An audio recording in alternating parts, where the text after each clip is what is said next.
जय, सच्चे दरबार की जय।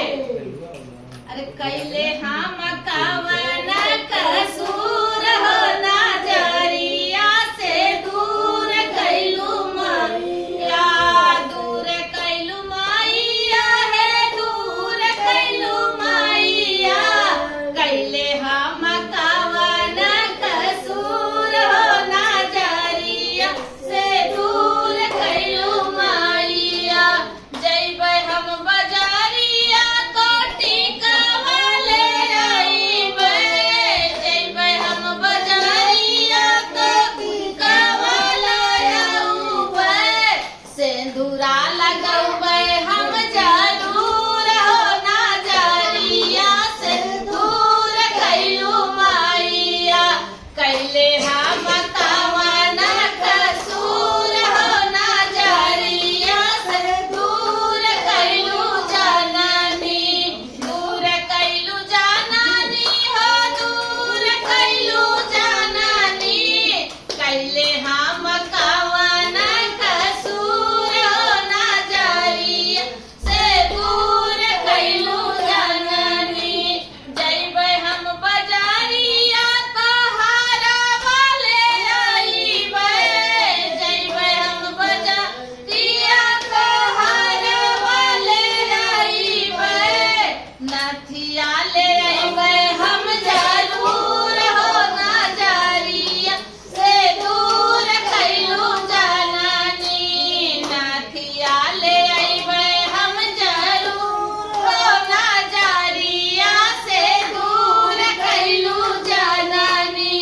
कैले हम कवन कसूर हो नजरिया से दूर कैलू जननी।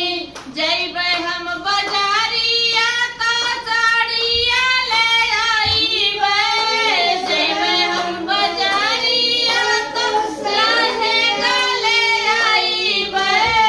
चुनरी ओढ़इबै हम जरूर हो नजरिया से दूर कैलू जननी। कैले हम कवन कसूर हो नजरिया से दूर कैलू मैया। जइबै हम बजारिया तो कंगना ले अइबै, जइबै हम बजारिया तो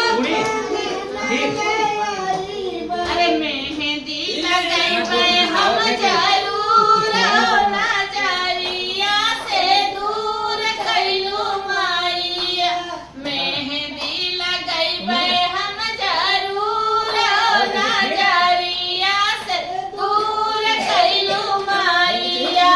कैले हम कवन कसूर हो नजरिया से दूर कैलू मैया। जइबै हम बजारिया तो पायल ले अइबै, जइबै हम बजारिया तो पायल ले अइबै।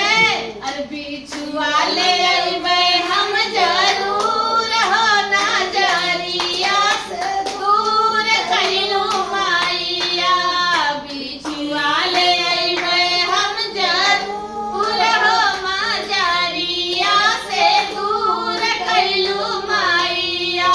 कैले हम कवन कसूर हो नजरिया से दूर कैलू मैया। बोलो शेरा वाली की जय, जगत जननी की जय, बोलो सच्चे दरबार की जय।